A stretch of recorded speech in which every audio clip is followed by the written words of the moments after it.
Hey everyone, Todd Lovell from the Vine of Northwest Arkansas. Thank you so much for watching today. I have a very special guest with me. I have Reverend Colin Bagby at Memorial Drive United Methodist Church in Houston, sunny Houston, the sprawling metropolis of Houston. It wasn't sunny a couple of weeks ago, actually. No, But no. it is back to being sunny now. So Awesome. Nice, humid Houston. yes, That's how I remember it. Yeah. yes. But Colin's a dear friend, and we go way back. And one of the things that we have in common, besides serving in the local church, among other varied interests, is we also are very passionate about evangelism and very passionate about the Alpha Course in particular. So what I thought we were going to do for just a few minutes is talk a little bit about the Alpha Course. It's something that we have going on at the Vine. It's something that they have going on at Memorial Drive. Colin is a veteran when it comes to that stuff. He's done it. You said the one you're leading right now is your sixth one? My sixth one, yeah. Yeah, Mm-hmm. and so he's done it way more times than I have. But I thought maybe we would just have a conversation about how Alpha tends to go with people, and maybe some hesitations that people have, some things that we've seen that you might be curious about, that might be helpful for you to hear us talk about. But yeah, I think Alpha is an awesome thing, an awesome resource for the church for a variety of reasons, Colin, right? It's free. Right. That's one. It tends to be very well done. Like it's a video-based series. And when it comes to video series, you never quite know with Christian stuff. Yeah. It can They're be like real top quality. The Alpha yeah. quality. Yeah. But like there's a lot of stuff out there that like I would be embarrassed to show friends and family. Right. You know, right, for sure. much less people that aren't involved in my church. So definitely. So maybe let's start by you just talking a little bit about what your role is there at Memorial Drive and why Alpha caught your eye and why that's something that you've committed yourself to over the past couple of years. Yeah, so I'm been here just a couple of years. I'm in my third year here at Memorial Drive, and I came here with that kind of excitement about, how are we having these thoughtful conversations about faith and meaning, and where are the spaces in a larger church like Memorial Drive to have those conversations. So I came here. I'm the associate pastor of evangelism, and what drew me to Alpha was one, thinking about that conceptually. Where we are culturally. We can't assume that everybody, is on the same page about religion or spirituality. And we kind of, especially in our generation, that's just the case. Most of my close friends are, not particularly religious, or it's just not really something that's super important to them. And it is really important to me. And, I'm always kind of looking for places where we can have those conversations, and people do stuff like that, like Theology on Tap or things like that. But what drew me to Alpha was thinking about how my church, when I was a teenager, did Alpha. And I didn't go every time, but also just went with a friend and just thought it was a really great place to have those conversations, how each week is kind of centered around a really deep question. And I was kind of searching at that point in my life.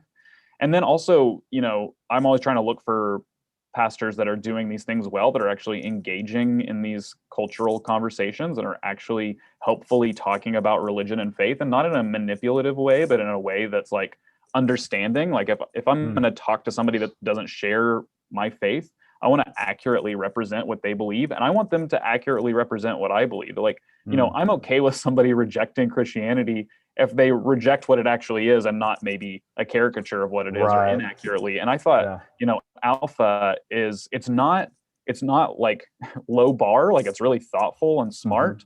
But it's also really accessible to be like, hey, this is what Christians believe, and here are the kind of the questions that are important to Christians. And that was really motivating for me. And then kind of seeing some other churches and church leaders that I really admire using Alpha as really it wasn't a space of like, this is the place you're gonna be converted into Christianity necessarily, but it's the place where, everybody's asking these big questions about life and meaning. The church should be on the forefront of making those spaces for people. And so, I saw people using Alpha, like Bridgetown Church in Portland, Oregon area, they're doing it. Church of the City in New York, John Tyson, they're doing it and seeing a lot of fruit from it. And places like, Portland, Oregon and New York City, like these places where like, these are the cultural centers of our country. Yeah. That's not the Bible Belt either. Right. It's not the Bible Belt either. So, and they especially can't assume that people are on the same page about spirituality, and they're running Alpha courses, 5, 6, 7, 8 times the size of any one I've ever been a part of, and having conversations, and people keep coming back, even non-religious people, like, hey, this is a place for me where I can talk about these things with people that want to talk about them. And so that was really motivating for me. Yeah, absolutely. And I think it's one of those things, you said you did that growing up, and that's awesome. Mm-hmm. Like, I really wish I had that growing up or something like it, because, um, I think a lot of this wasn't necessarily my experience, but I think a lot of people's church experience, it was, the Bible says it, I believe it, so shut up about it. It's just like, Mm-hmm. there's no room for doubt or exploration or questions. Yeah. Among church people, much less people who aren't really familiar with the church. And so that's one of the things that I hear a lot from people, is they want a place where they can actually ask some of these questions, Yeah. because, as two people committed to the Christian faith, I think we would both say that we believe it with our full Mm-hmm. being. But I think we also could honestly admit that what we believe is kind of crazy. Yeah. Like, if you were like, Yeah. aliens descended from on high, which might happen sooner or later, Mm-hmm. aliens Right. descend on high, and it's like, hey, what do you believe? And it's like, we believe in a guy that rose from the dead and that Mm-hmm. defeated death. It's like, okay, on paper, like, that doesn't make any sense at all. Mm-hmm. You know what I mean? But Alpha does a really good job of, one, encouraging questions, Mm-hmm. but also, like you said, like, providing the explanation. And there is an explanation. Like, oh, some of this crazy stuff that it seems like, just kind of, if you look at it superficially, it Mm-hmm. actually does have kind of historical, logical Mm-hmm. coherence to it, Yeah. deep down, right? And so Mm-hmm. it's like, there's a reason why people have been transformed by this faith, for centuries. And so Yeah. I think that's a really important thing too. And also, yeah, I mean, at a very basic level, just saying, like, this is kind of, these are the building blocks of the Christian faith. Like, this is Yeah. kind of Christianity 101. This is Mm-hmm. entry level stuff, and it doesn't necessarily do it with kitty gloves. It's like Mm-hmm. you said, it's pretty deep stuff, the way they talk about it, but it's incredibly accessible. Yeah. And I think that's awesome, not just for people who are curious about the church, who maybe didn't grow up in the church. That's really helpful for church people too, Mm-hmm. because I think people, even if you did grow up in the church, it's almost like a catechetical process, for people who haven't gone through any sort of catechesis before. Like, Yeah. it's it's kind of a crash course in Sunday school, Yeah. even if you went to Sunday school. It's one of those That's things, like, good. you said, like, people have these misconceptions of Christianity or of God, and, like, that's, there's an old saying, it's like, tell me which God you don't believe in, because I probably don't believe in him either. Right. It's like, it's Right. one of those Mm-hmm. things.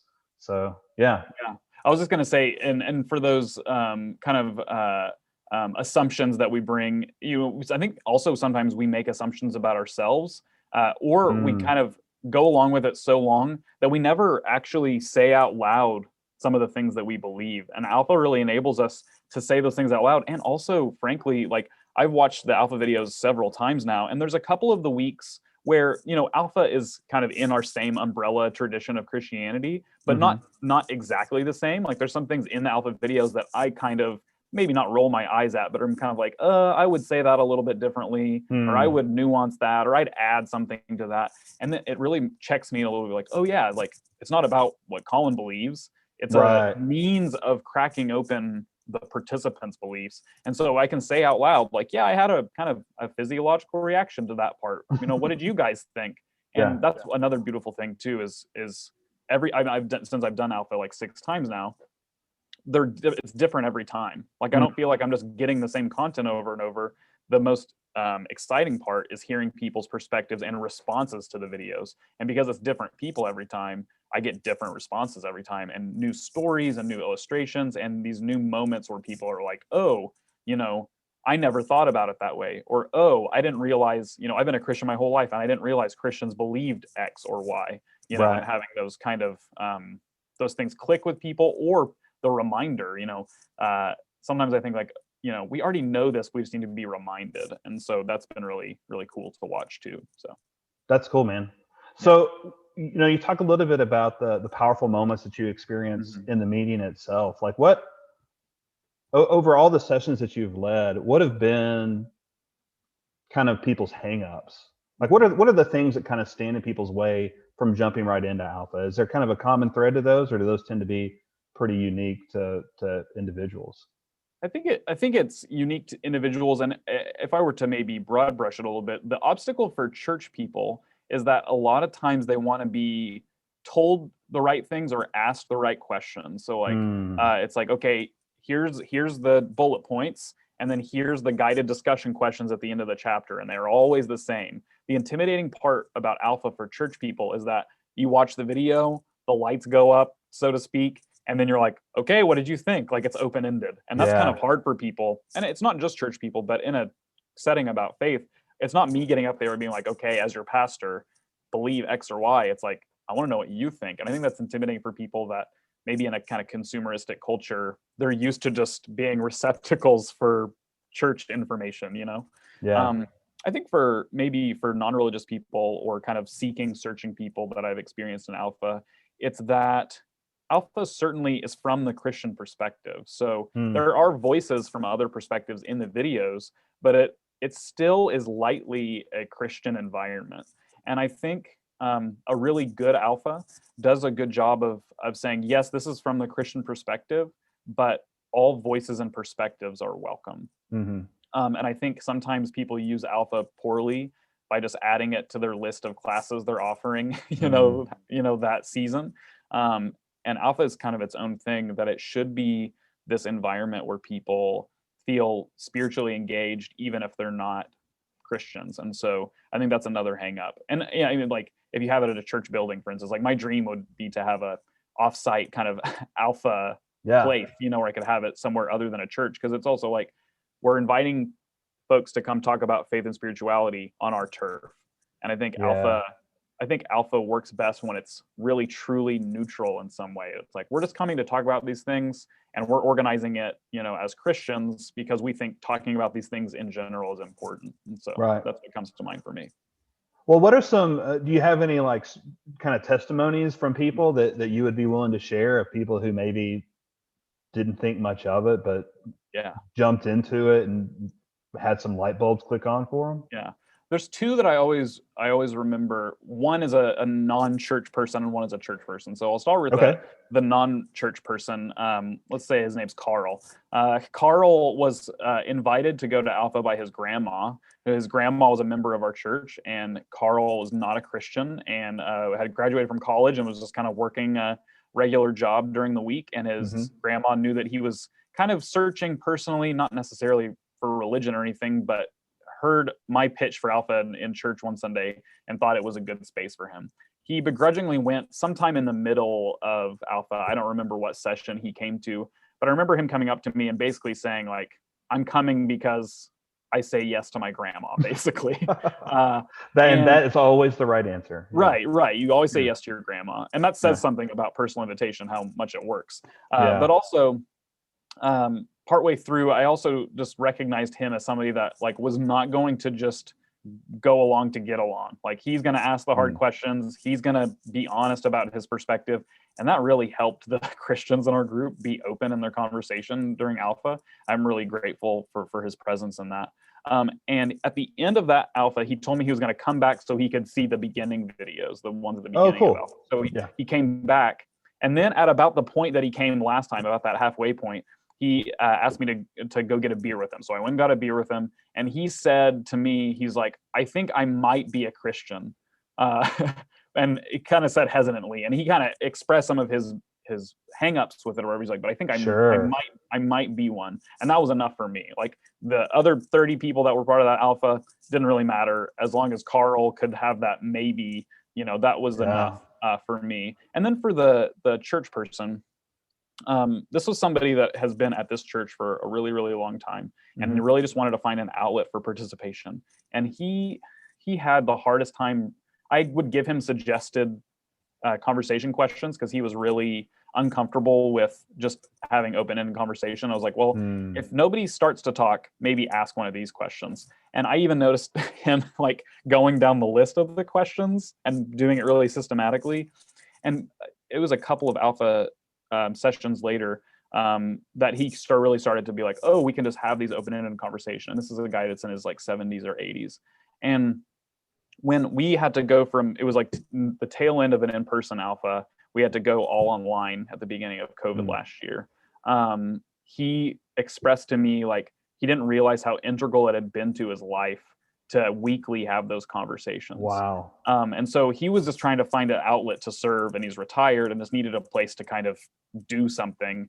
And he kind of expressed to me, like, when we went to online, like, it was still good, but he was like, I didn't realize how much it was like this touchstone in my week to have these conversations. And so that was really, you kind of have an assumption, maybe underlying assumption, that longtime church people, they're not going to have breakthroughs or anything. And then just to witness this breakthrough in him was really, really cool for me to see, like, oh, like, God is still using people and speaking to people and transforming people in really subtle ways. And Alpha is one of those places that you just start to crack open your assumptions. Even as the person leading Alpha, is like, I can't assume anything. Like, God's going to do what he's going to do in Alpha. And that's been really exciting too. So. Yeah, every time I do it, which I've only done it a handful of times, but every time I do it, I'm challenged in a new way, either through my interactions with the people in the group or through some nuance I heard in the video that I didn't catch before, or just something that strikes me because of where I am on my own journey. It's always a really powerful experience. Yeah. Well, is there kind of like a final encouragement that you would give if somebody's watching this video, a final encouragement that you would give for them to try out Alpha? Yeah. I think the most powerful invite to Alpha is not to sign up for some people do it, they take out certain weeks. They may do from anywhere from like 8 to 13 weeks of Alpha. Like, that's a big ask to commit to go every week. I think what I would do is to encourage people to go to Alpha is if you have the list of the topics, Todd, and that you can say, like, here's everything it covers, find out which week the topic that you're most interested in or curious about or frustrated by, and just go to that week. Commit to just going to that week. That's good. And that's something I've done in my Alphas, to be like, hey, this, like, for instance, this tomorrow night at the Alpha I'm running, we're talking about the Bible. People that aren't even Christians have conversations and questions about the Bible. And so I say at the end of each week, like, hey, we're talking about this next week, so we're talking about the Bible next week.